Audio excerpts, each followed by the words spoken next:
सूत जी महाराज से सौनक जी ने प्रश्न किया था कि महाराज ये परीक्षित कौन है और इनको सप्त दिवस मृत्यु का श्राप आखिर मिला तो मिला क्यों? कृपया करके आप इसको थोड़े विस्तार पूर्वक बता देते। तो सूत जी कहते हैं बड़ा सुंदर प्रश्न किया है महाराज। वैसे तो मैं परीक्षित के जन्म प्रसंग को सुनाना उतना अति आवश्यक नहीं समझता, लेकिन सुनाना पड़ेगा क्योंकि परीक्षित के जन्म की कथा से ही श्री कृष्ण कथा की उदय होती है, इसीलिए तुम श्रवण करोगे।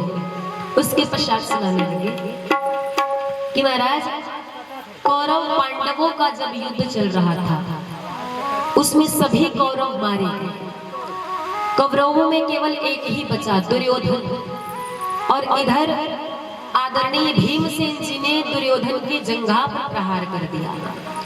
और जैसे दुर्योधन की जंघा पर प्रहार किया तो दुर्योधन अपनी मृत्यु का एक एक क्षण गिनने लगा। ना जाने कब उसकी मृत्यु हो जाए, ऐसी भयानक परिस्थिति वहां पे निर्मित हो गई। कहते हैं उसी समय कौरवों के गुरुदेव के जो पुत्र हैं जिनका नाम है अश्वत्थामा। क्या नाम है? अश्वत्थामा। उसी अश्वत्थामा का पदार्पण हुआ। और जैसे अश्वत्थामा आया तो दुर्योधन की स्थिति देख करके दुर्योधन से कहता है कि मित्रवर, ऐसी तुम्हारी स्थिति किसने की? किसने किया तुम्हारे साथ में ऐसा दुर्व्यवहार? बताओ, उसको जीवित नहीं छोड़ूंगा मैं। यूं ही पड़े हुए हो तुम, कुछ बोलोगे? तो दुर्योधन कहता है क्या बताऊं मैं, ये पांचों पांडवों ने मिलकर के मेरे नाक में दम करके रखा है। और पांचों पांडवों में से तो खास करके वो भीमसेन, यदि उसको कहीं मार दोगे ना मित्र, तो मुझे लगेगा कि मुझे सब कुछ मिल गया, सर्वस्व की प्राप्ति मुझे हो गई। और ये पांचों पांडव कहीं मर गए तो मेरे लिए तो एक प्रकार की जीत हो, क्योंकि ये लोग मुझे जीने नहीं दे रहे महाराज, परेशान करके रख दिए हैं। जैसे दुर्योधन ने कहा तो अश्वत्थामा कहता है इसमें कौन सी बड़ी बात है, समझो पांचों के पांचों मर गए, अब तुम सब कुछ मेरे ऊपर छोड़ दोगे। अब एक बात बताइए, रक्षक जिसके गोविंद है, कन्हैया जिसका रखवाला है, हमारे ठाकुर जी जिसके रक्षक बन करके बैठे हुए हैं, उनका कोई बाल भी बांका नहीं कर सकता महाराज, चाहे कितना भी प्रयास क्यों ना कर ले। जैसे ही भगवान को अश्वत्थामा की पूरी नीति के बारे में पता चला कि ये जो है पांचों पांडवों को छोड़ने वाला नहीं है, तो जिस स्थान पे अर्जुन निश्चिंत होकर के सो रहे थे ना, उसी स्थान से भगवान जो है पांचों पांडवों को लेकर के गायब हो गए और अन्यत्र किसी अन्य स्थान पे चले गए। और वहां पे द्रौपदी के पांचों पुत्र सोते रह गए। ये दुष्ट अश्वत्थामा आया और द्रौपदी की पांचों पुत्र को महाराज पांचों पांडव समझ करके मार दिया। और सबूत के लिए, ठोस प्रमाण के लिए पांचों के सिर को अपने साथ में रख लिया। और पांचों के सिर को साथ में रख करके वो अश्वत्थामा दुर्योधन के पास में गया। और जैसे दुर्योधन के पास में गया तो दुर्योधन से कहने लगा, मित्रवर, मैंने तुमसे कहा था ना कि मैं पांचों पांडवों को मार के लाऊंगा, देखो मैं पांचों को मार करके लेके आया हूं। तो दुर्योधन बड़ा प्रसन्न हुआ, अरे मैंने कहा और तुमने कर दिया? बोले हाँ। तो बोले दिखाओ सबूत क्या है तुम्हारे पास। और जब पांचों के सिर जो है प्रकाश की ओर किए महाराज, जैसे पांचों के सिर प्रकाश की ओर किए तो इधर दुर्योधन ने देखा तो कहा कि अरे महाराज तुमने क्या किया सरकार, मैंने तुमको पांचों पांडवों को मारने के लिए कहा था, तुमने द्रौपदी के 5 पुत्र को मार दिया है। तुमने ऐसा क्यों किया? क्या तुम जानते नहीं हो पांडवों को, कभी देखे नहीं हो क्या? तुमने ठीक कार्य नहीं किया मित्र। इतना कहते हुए दुर्योधन जो है वो धड़ाम से जमीन पर गिर पड़ा और देखते ही देखते उन्होंने अपने उस पंच भौतिक शरीर का जो है वह परित्याग कर दिया। इधर जैसे ही द्रौपदी आई, द्रौपदी इस स्थिति को देख करके बड़ी व्याकुल हो गई और पुरही पक्षी की भांति कर्णकंदन करने लगी कि मेरे पुत्रों ने क्या बिगाड़ा था इसका। दुष्ट अश्वत्थामा ने मेरे पांचों के पांचों पुत्र की निर्मम हत्या कर दी, अब कहाँ जाऊंगी मैं, कैसे रहूंगी मैं। छाती पीट पीट करके द्रौपदी रुदन करने लगी।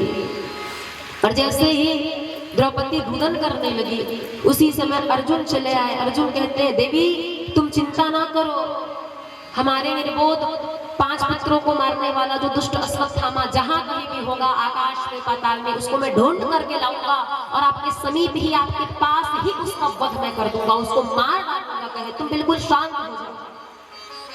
इतने में अर्जुन गांडीव धनुष साथ में लिया और गांडीव धनुष लेकर के यह जो अर्जुन है वो अश्वत्थामा को मारने को चला। और जैसे अश्वत्थामा ने देखा कि अर्जुन मुझे मारने को आ रहा है, तो अश्वत्थामा ने अर्जुन के ऊपर ब्रह्मास्त्र का प्रयोग कर दिया। और जैसे ब्रह्मास्त्र का प्रयोग किया, अर्जुन कहते हैं ये तो ब्रह्मास्त्र का प्रयोग कर दिया है, अब मैं क्या करूं? तो भागे भागे अर्जुन भगवान श्री कृष्ण की शरण ग्रहण किया। कहते हैं हे ठाकुर, अब तो केवल आप ही मुझे बचा सकते हो। हे सरकार, कृपया करके बताइए इस ब्रह्मास्त्र से मैं अपनी प्राण रक्षा कैसे करूं? ये ब्रह्मास्त्र मुझे छोड़ने वाला नहीं है महाराज। आज लगता है मेरी मृत्यु समीप है, आज मैं मर जाऊंगा। तो भगवान कहते हैं ऐसा नहीं है। अरे जिस प्रकार से लोहे को लोहा काटता है, कांटे को दूसरा कांटा ही निकालता है, ठीक उसी प्रकार इस ब्रह्मास्त्र को शांत करने का दूसरा तरीका भी ब्रह्मास्त्र है। तुम भी ब्रह्मास्त्र का प्रयोग करो। और जैसे ही भगवान ने कहा तो भगवान के इशारे पर अर्जुन ने ब्रह्मास्त्र का प्रयोग किया और दोनों ब्रह्मास्त्र एक स्थान पे आकर के टकरा करके बिल्कुल शांत हो गया करते हैं। उसके बाद अर्जुन जो है वह भागे भागे चले गए और अश्वत्थामा के पास जाकर के उसको घसीटते हुए लेकर के आए और द्रौपदी के सामने ला करके पटक दिए। और द्रौपदी से कहते हैं देवी, हमारे निर्बोध पुत्र को मारने वाला यही दुष्ट अश्वत्थामा है। अब बताओ इसको मैं कैसे मारूं? वैसे संविधान के अनुसार तो इसको 5 पुत्रों को मारा है तो इसकी 5 बार हत्या करनी चाहिए, लेकिन इसको मैं 5 बार नहीं, एक ही बार मारूंगा। लेकिन कैसे मारूंगा इसका निर्णय केवल और केवल आपको करना है। बताइए इसको मैं कैसे मारूं? इसके शरीर के टुकड़े टुकड़े करके क्या मैं गिद्धों को खिला दूं, या इसके शरीर में मैं अग्नि प्रज्वलित कर दूं, या फिर इसको जमीन के भीतर यूं ही गाड़ दूं? आप बताओ इसको मैं कैसे मारूं, कैसे इसको मैं दंडित करूं? आप जैसा कहोगे देवी बिल्कुल वैसा ही होगा।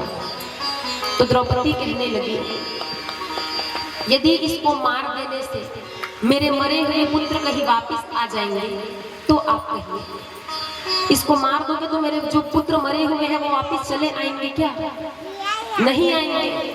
मेरे पुत्रों की हत्या हो गई है, मेरे पुत्र मर गए हैं और मेरे पुत्र के मृत्यु के पश्चात मेरे हृदय में कौन सी वेदना घटित हो रही है ये केवल मैं ही जान सकती हूँ। इसको कोई और अन्य नहीं समझ सकता। ये तो गुरु माता गौतमी का इकलौता पुत्र है। इसको कहीं मार दोगे तो गुरु द्रोणाचार्य की विधवा पत्नी का शांत बैठी रहेगी, वो रुदन नहीं करेगी, कष्ट नहीं होगा उसको। मेरे मन में जो पीड़ा हो रही है, जो मुझे आभास हो रहा है, उसको केवल मैं जानती हूँ, मैं किसी को बयान नहीं कर सकती। छोड़ दीजिए इसको। मुच्यताम निश्चय ब्राह्मणों नितराम गुरु। ये ब्राह्मण है, ब्राह्मण चाहे जैसा भी हो उसके ऊपर कभी हाथ नहीं उठाना चाहिए। और दूसरा ये गुरुपुत्र भी है, भले इसने मारने का कार्य किया है तो क्या हो गया, एक काम करो छोड़ दो इसको, छोड़ना ही उचित है। तो अर्जुन ने कहा कि आपके मन में तो करुणा उत्पन्न हो गई, मातृत्व का भाव उत्पन्न हो गया। तभी तो कहते हैं ना